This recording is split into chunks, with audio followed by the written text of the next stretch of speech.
progression of junior to mid-level to senior might be based on industry experience or company specific expertise versus true business analysis skills. So like I hear this all the time with BAs. You're like, I never want to be a manager, right? Or I never want to lead a team, mostly because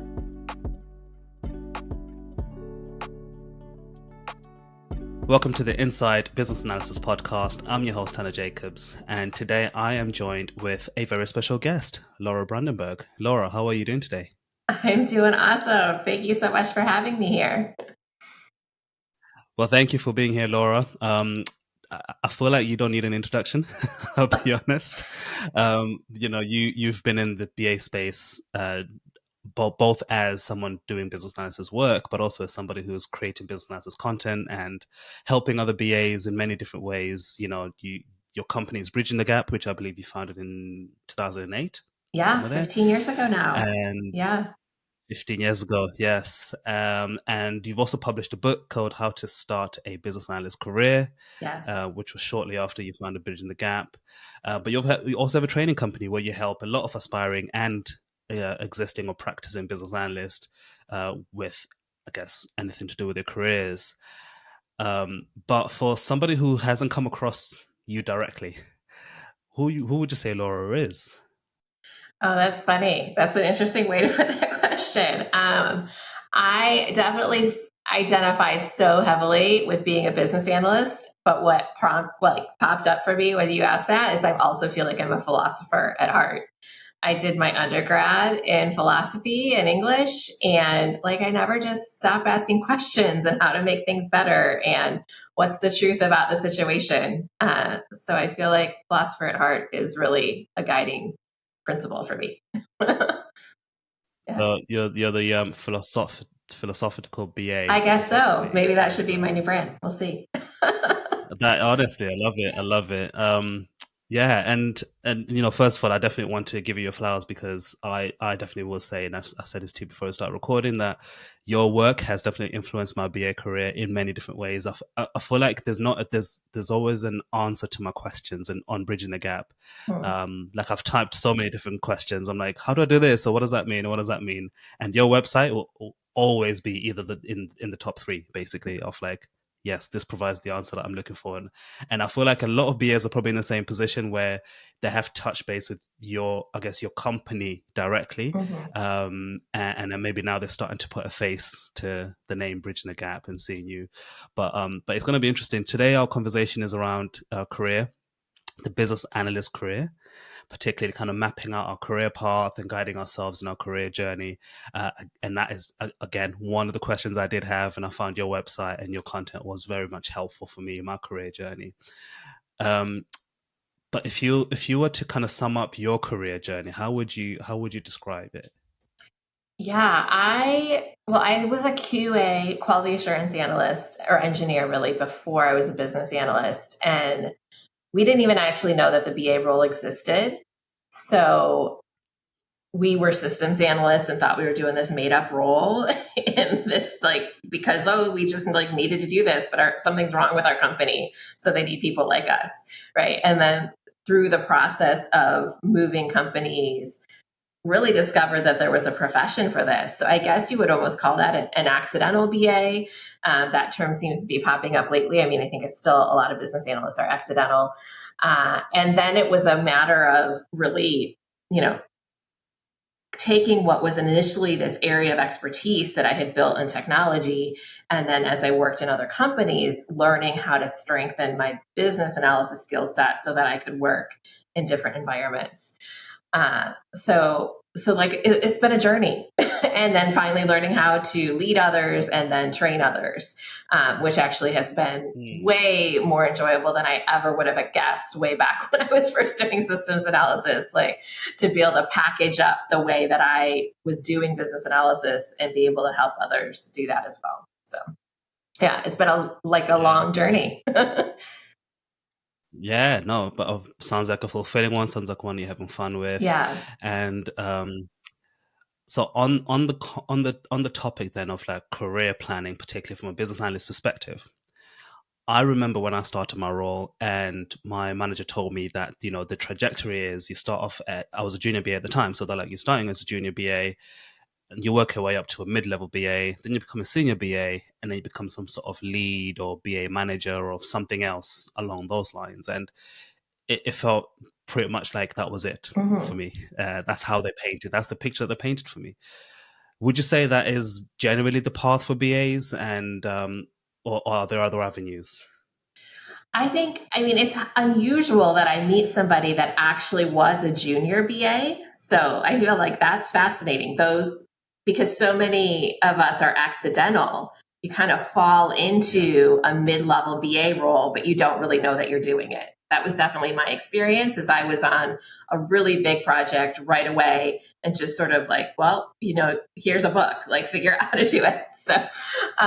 So I think it's very common for people to come in at that mid or even senior level if they have a lot of experience in another related role. It's also common for people to skip levels in a way, or to feel like in your company that progression of junior to mid-level to senior might be based on industry experience or company specific expertise versus true business analysis skills. So like if you go to then move to a different company, you might be a senior BA in your current company, but that senior or that seniority in a way doesn't necessarily translate into another business analyst role in another company. Right. So I think there's a lot of movement and fluidity in that, really depending on where does that individual want to go. Yeah. Mm, Did you end up mm. staying in the same company and moving through that career ladder? So funny enough, I moved from junior then to mid level, Mm-hmm. and then what happened was there was a form of restructuring. And what that then ended up doing was almost flatlining that BA role to just become business analyst. There was no longer a junior, mid, senior Yeah. progression route. It was just you're a business analyst, you're assigned to an agile Scrum team, and you do the job kind of thing. Yeah. There was kind of no seniority in that. So that was the funny thing that ended up happening to me. So all that whole trajectory that I started off on just disappeared in a day, effectively, and I just became a business analyst overnight. All right. And then have you moved on from there? Yeah, I'm moving to other organizations, Mm-hmm. and I found that, yeah, to your point, what one company might call a senior business analyst is different. So in my current place where I've been, um, seniority is actually more about expertise than about Mm-hmm. leading other BAs or anything like that. It's the more expertise you have in the particular technology or piece of technology, then you become Yeah. or are seen as a senior BA.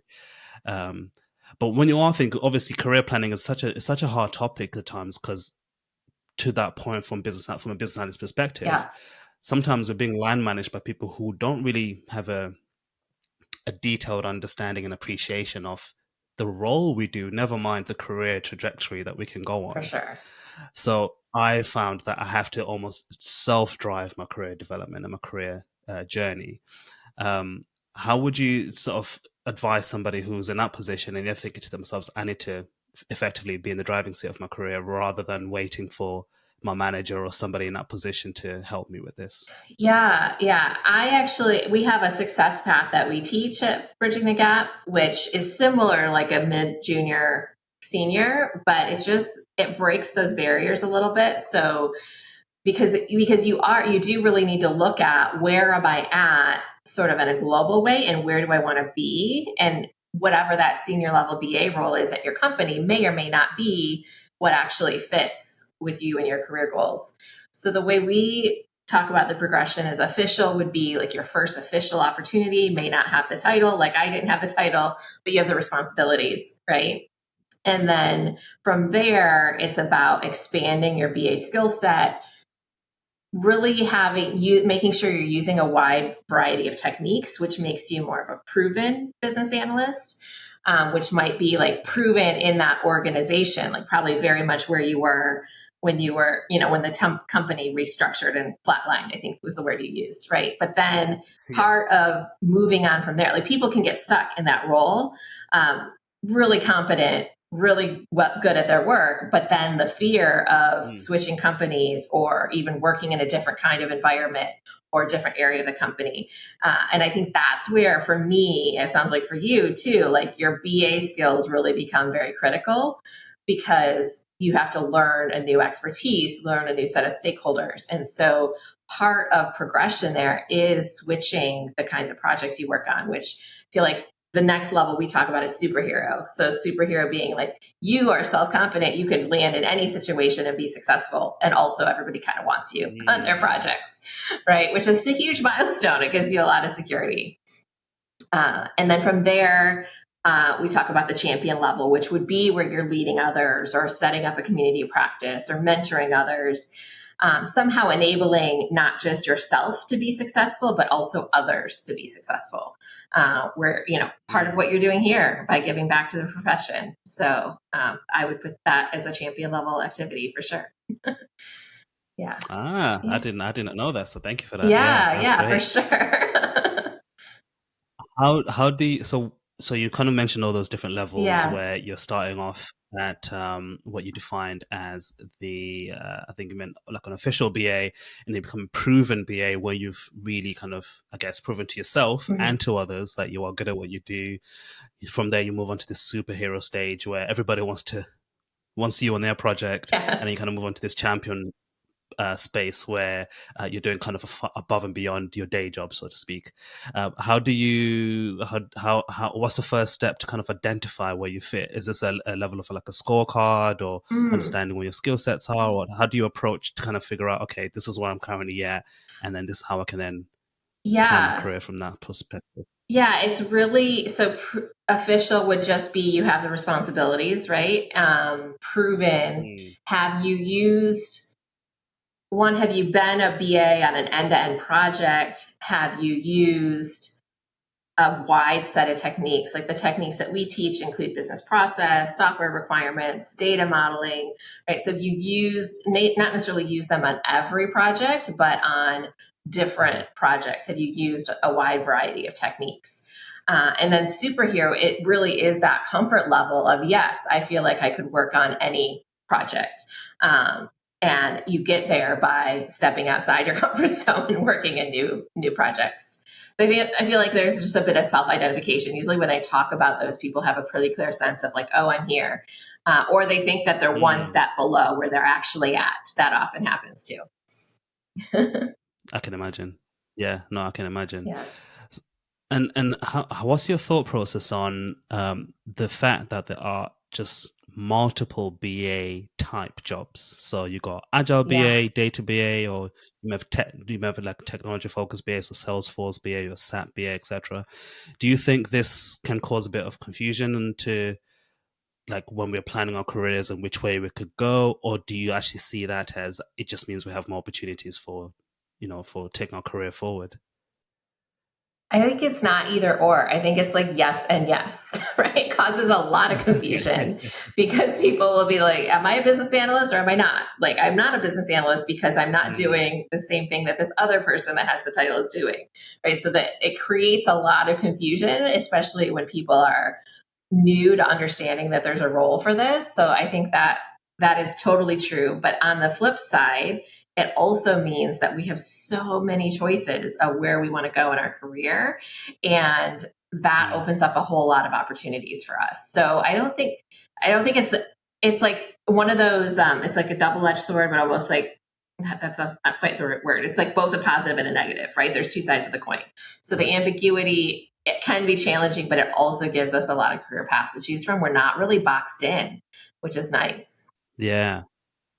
Yeah, I agree. I do agree. It is nice, and it does help, I guess, to kind of think about this longevity. If I'm to hear somebody say, I've been working in business analysis for 50 years, at least there is that option there to kind of say, well, yeah, it's been 50 years in business analysis, but it's been different flavors of it because I've done this, and this, and this. And I think that kind of helps with that longevity there. So let's say there is a business analyst then who is listening to us right now, and they are probably, I would say, at that official BA space. So they're an official business analyst. They've got the job.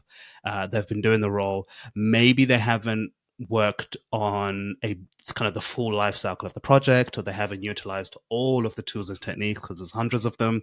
But they've kind of used, I guess, what we may call, or what they would class as the core techniques of process mapping and requirement solicitation and things like that.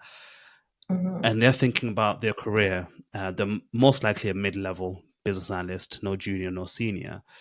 Mhm. How would you advise them to start mapping out their career?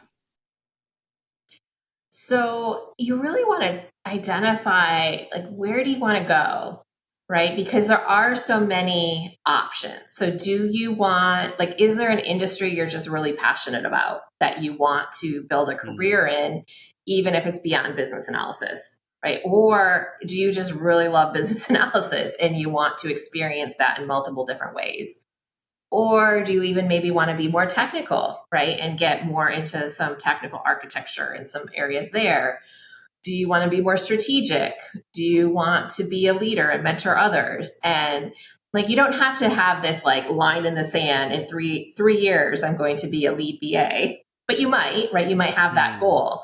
But just I think a general direction of, as we talk about the different opportunities, which one resonates with you, right? And then you start moving towards that, and creating opportunities and saying yes to opportunities that move you towards that. But I think first is just having that general idea of what opportunities sound most exciting, and always also knowing you can always change your mind, right? It doesn't mean like you are, mm. you're stuck on this path for the next 10 to 20 years, regardless of what you decide later.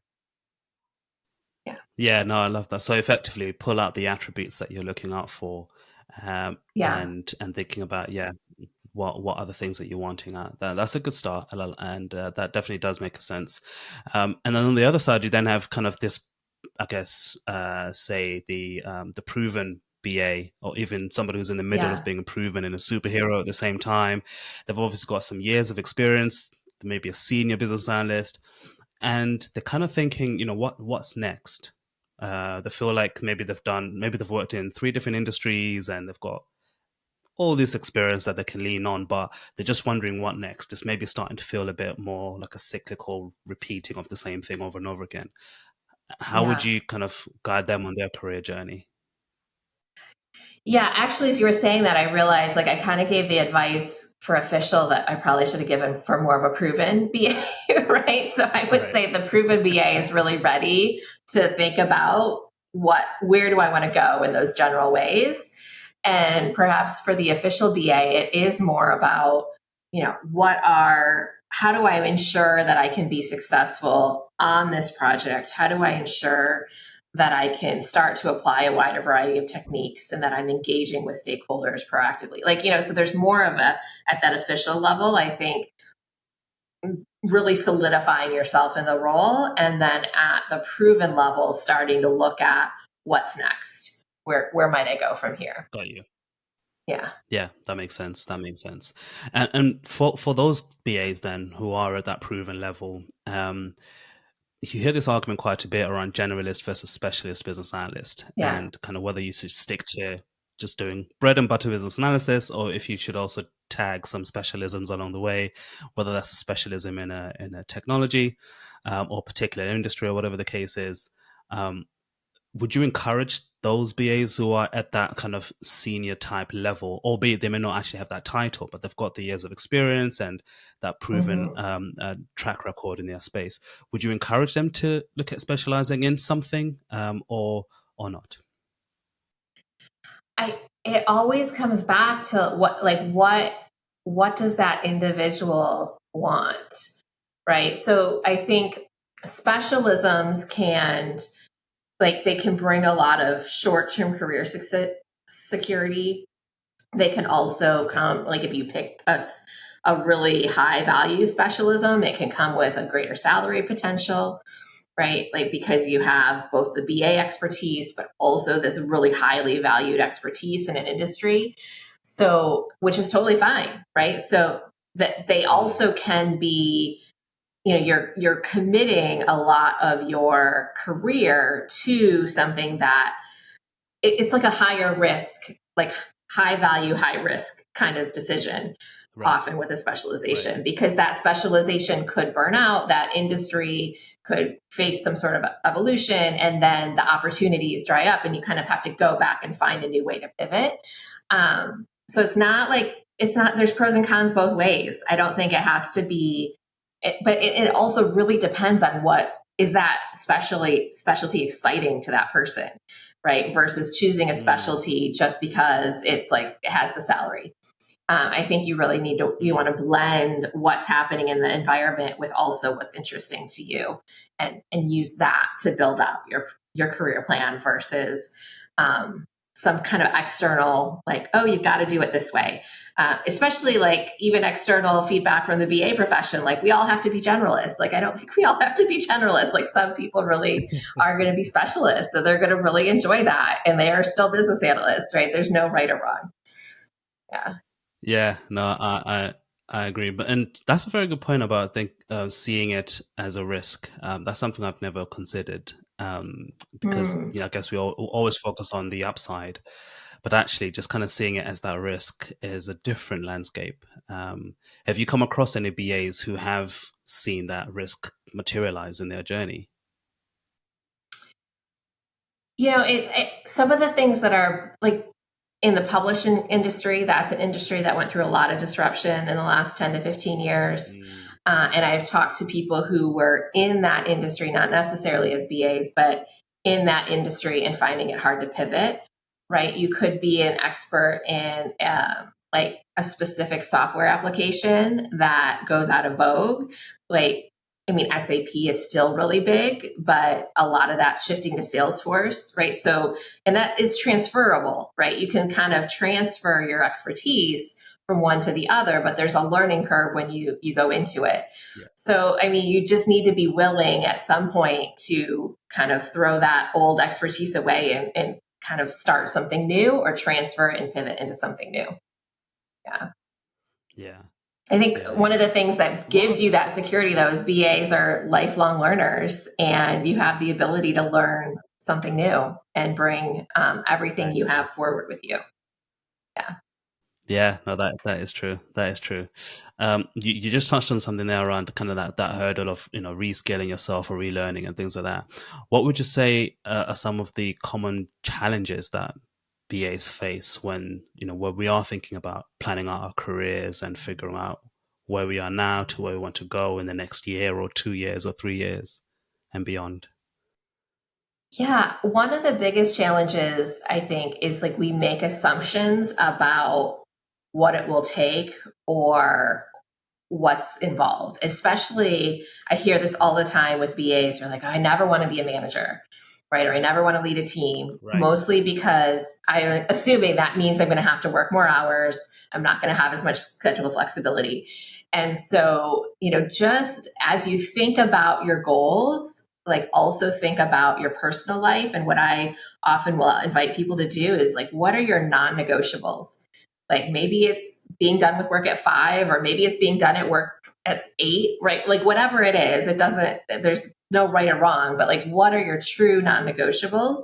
And as you're considering new opportunities, don't necessarily say no to an opportunity just because somebody else doesn't have those same non negotiables. Just bring those into the conversation, or just assume that, just know that you can set those boundaries and come up, like lean in to the opportunities Mm, and lean into your boundaries at the same time, versus kind of holding back from your career and holding back from the opportunities kind of to protect those boundaries. So I think it's just more of a, like, what's really important to you and making sure you're taking that into account in how you talk to your next employer or a hiring manager about a new opportunity, and just bringing those into the conversation.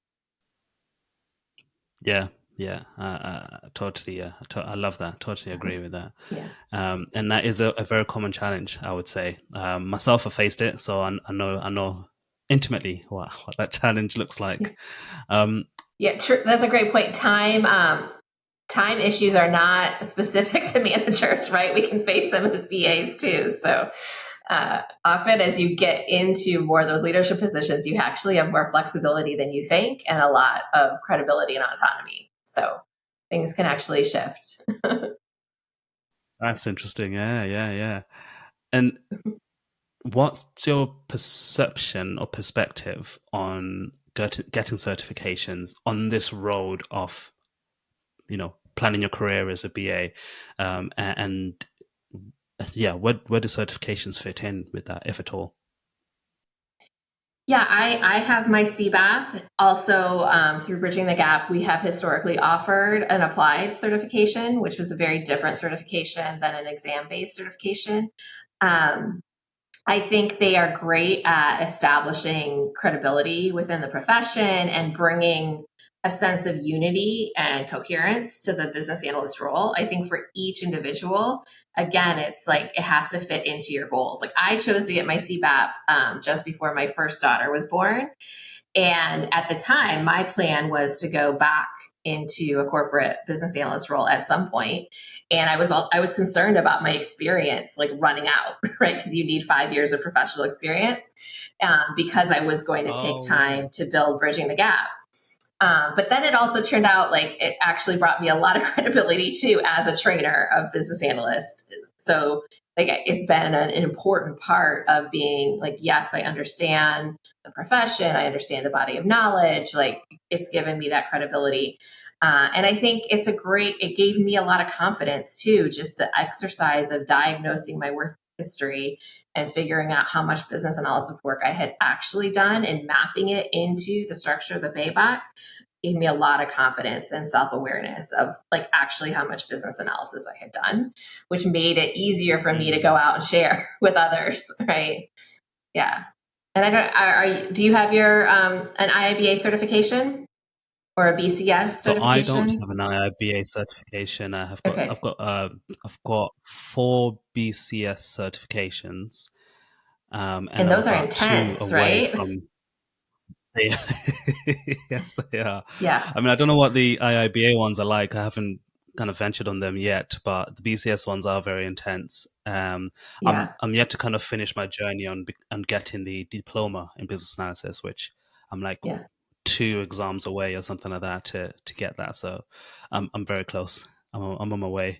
But to your point, it Congratulations. definitely adds to credibility and adds to confidence and adds to just kind of, I guess, this self confidence and the self awareness that not only do I know my stuff because I've not done it and learned it, but actually I think one of the things that certifications do as well is that they almost deepen your commitment to the career. It's really interesting Mm. to me. It's almost Hmm. like now that I've done the certifications, if I am to venture into something else, it has to be linked. Otherwise, I've kind of wasted my energy and resources and time, getting the certifications and then putting them aside and doing something else. So it kind of I guess solidifies your career path even more. I don't know if that's a good or bad thing, but that's what I felt for me anyway. Yeah, yeah. And I think, I mean, the BCS certification is definitely an intensive one. What we're seeing in the industry is there's so many they're calling them certifications, but they're basically you take a 2 hour course and then you complete a short exam. Mm, And to me, there's just a huge mm, difference between something like the CBAP or the BCS or something intensive like what we used to offer with the ACBA, like than like take a course and answer 20 questions, right? Like I just think yeah, that from a involvement and from the credibility that it should give you, there's just a big difference between the two. So absolutely. really, and it's, I think what I heard you say is what's even more important than that credibility or that certification at the end is like the learning process you go through as part of getting it, right? And how much that really expands your knowledge and awareness. So that's a really important piece of Absolutely. it as well. Yeah. Yeah, I totally agree. So this episode will actually come out around the sort of beginning of the year, 2024, and it's going to be the times when a lot of BAs are going to be putting together personal development plans in their Yeah. organizations with their managers and teams. And I'll be honest, this is one thing I've usually struggled with as a BA. I used to work in sales, and it was very easy to do a PDP because it's like I'm going to speak to this many clients and try and achieve this much of my target from a financial perspective, or make this percentage of sales. But in business analysis, I'm always thinking like I'm going to deliver a project. It's almost as if like, what do I kind of put in these personal development plans other than get certified, deliver projects, and make sure I do a good job, kind of thing. And do you have any tips Yeah. on how to approach the annual development plans and the kind of things that you might pull out from that?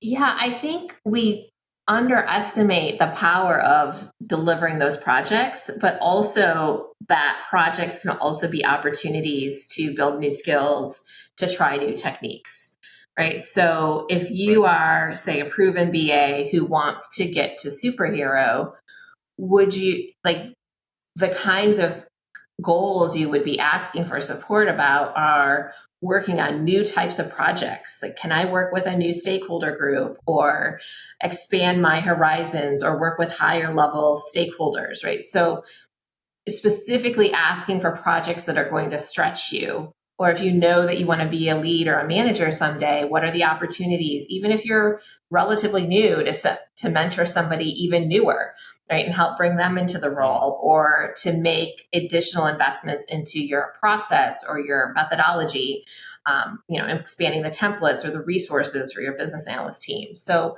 kind of both looking at how can you leverage the project work to bring in new techniques and ideas and skills, but then also what are the like 20 to 30% of extra things you want to take on that really will take you where you want to go longer term and start to help build Mm. some of those capabilities.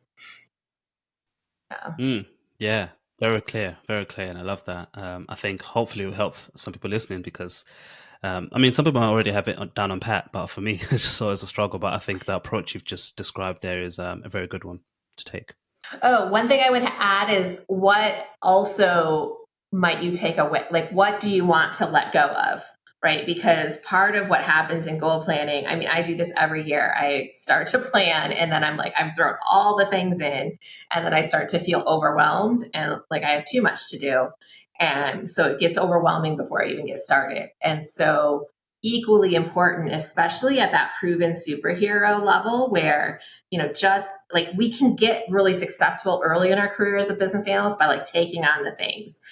Early on, I was like, oh, I'll do test management, I'll do this, I'll like take on more and more responsibilities. And that created a lot of opportunity for me. But then it also created overwhelm. And then it became about how do I learn how to delegate some of this work to others and let go of some of the day to day so that I can continue to grow in my career. So also equally looking at like what's the work that's holding you back, what's become routine, what's boring, Mm. right? What's no longer interesting Yeah. and how can that's where you create space for that extra 10, 20, 30% that you want to do to contribute more value to the organization is you have to also be willing to let things go. Yeah, yeah. Totally understand. And it's a tough choice, but it's definitely worthwhile doing in the long run for sure. Mm-hmm. Um, so you have a company called Bridging the Gap, which, as I've said in the beginning, it has a lot of information on there around business analysis, helping everyone with their careers and their journeys. But it is much more than an online blog, should I say. Could you just touch on what services you offer through Bridging the Gap and how you help business analysts on their careers? Sure. Yeah. Thank you so much for that opportunity. We do have a ton of content on our blog and our YouTube channel, and I share a lot on LinkedIn as well. So if you're, listening, feel free to reach out and connect with me on LinkedIn. But Bridging the Gap is first and foremost is a training company, and my goal is to provide practical, on the job training that you can apply right away in the real world. So we teach the techniques in a way that I think just break down the concepts and make them really practical. And we wrap a lot of our flagship program, the Business Analyst Blueprint, comes with instructor support where you can ask questions, you can get your deliverables reviewed, you can get feedback on what you're doing, or just like I'm not clear on this, or I tried to do this thing that you said in the class, but my stakeholder said this thing, that didn't really wasn't supportive. Like, how can I work around that? So I really want people to be able to use the materials and apply the materials and succeed in elevating themselves professionally and being more successful in their projects. So our programs are organized around that. And we also have quite a few different template toolkits that will help you save time and be more effective. And those are our main offerings at Bridging the Gap. And then, of course, all the free resources as well. A free workshop on how to get started in your career, and lots of articles and videos on YouTube. Love that, love that, and I have certainly, definitely been on the recipient side of all of your content on all the platforms you mentioned, LinkedIn, YouTube, and your blog. And as I said, all of that has played a role. Either me switching careers to become a business analyst, and kind of me in my early days, just learning about what this means or what that means. But even till today, I still use it and refer back to your content. So definitely check that out if you've never come across Bridging the Gap at all. You get lost in it, but you learn so much from it, which is the main thing, isn't it? It's a good thing. So Thank you so much as for we bring our that. conversation to a Yeah. close, yeah, you're welcome. You're welcome. As we bring our conversation to a close, just a couple more questions left for me. The first one is, what is the best place for people to connect with either you directly, or the best place for them to kind of find your content? So the website is bridgingthegap.com. It does have hyphens. If I was doing it now, I would never have done that. But so bridging-the-gap.com. And the best place to connect with me personally would be on LinkedIn. So if you search Laura Brandenburg, I should pop right up, and I could give you the link for the show notes as well if you'd like. Absolutely, yeah. We'll link everything in the show notes. I'll link your profile, your website, and also the blog post that touches on the different career levels that we've spoken about, from kind of this Yes, yes. proven business analyst to the superhero business analyst. Yeah, we'll link all of that in the show notes so people can check that out as well. And any final thoughts from you or last remarks that you want to leave people who are business analysts and also wanted to really plan their careers rather than just kind of wait for them to happen? Yeah, I think like the overall theme, as I reflect back on what we talked about, is that you get to choose, and also you're in charge of your career. So I mean, we started by talking about the company that had this specific career plan laid out for you, right? And then they changed the rules, and how frustrating that must have been. But like that happens all the time, and so when and so having that sense of like I'm in charge of my career, and actually whether there's a progression path at my company or not, I can create a progression path for myself and continually be investing in and expanding my skill set. And here's where I want to go, and here's how I'm going to get there. That's what I would leave people with, is like, this is not something that somebody else is going to manage better than you will. Like, you are the one who's going to manage your career better than anyone else, because you care about it the most. So, take that sense of ownership and use it to your advantage. Love that. Love that. Absolutely agree with that as well. And the final question is, what is it that you love about being a BA trainer? Mm. What I love a lot of things about it. One of the things I love is just getting to, because we are so practical, I get to see what people are doing like in their BA jobs, and what kind of deliverables they're creating, and what kind of challenge. And so I feel like I stay in touch with what's happening. But I also just I love those aha moments. Like when you see somebody who is like, often it's like even an experienced BA with a process model, and they're using it in a certain way, but they're just like stuck somewhere. And you just give them that like little tweak of how they could think about it differently, or approach it differently, or how they could approach their project differently, how to think about their role differently. And you can just see like their excitement go off, and their confidence kind of boost forward. You can kind of see them like like leaning forward as I say that. But like, I just love those moments where it's like often the simplest little things, but you just need that outside perspective. So it's really fun for me to see people step into their excitement and their power around business analysis, and then be like ready to go do more great work in the world and help our organizations get better. Yeah, yeah, totally love that. And I'm sure you've made a lot of impact in those moments, and those aha moments always stay with you, I think, especially when they unlock so many especially when they lock so many things. But I like the practical element of it, because I have certainly been on the side where you go to a course or some sort of training program, and it just doesn't feel realistic in the real world. It's like, this is nice, yeah, it's nice for these couple of days that we're learning it, but on Monday morning when I'm back Yeah. at work, this is just not going to work. So I love the practicality that you're putting into it. It's Yeah. great. Yeah. When it gets too theoretical, it feels too perfect, right? Like we work in the real world. Yeah. Exactly. Well, Laura, once again, I want to appreciate you coming on to the podcast. When I think about business analysis space, particularly business analysts who have impacted and influenced business analysis in general, I would definitely put you right up in there, in the top percentile, 1%, whatever that means, because your work in this space has influenced not just myself, but many, many people, thousands, I'm sure, through the work that you do. So I'm really just encouraging you to carry on, and thanking you for all the years of pouring out into people like myself um, who have needed your content in our journeys. Thank you so much. And thank you so much for all your contributing by hosting a podcast like this. It takes a lot of commitment and passion and grit to do it. So thank you.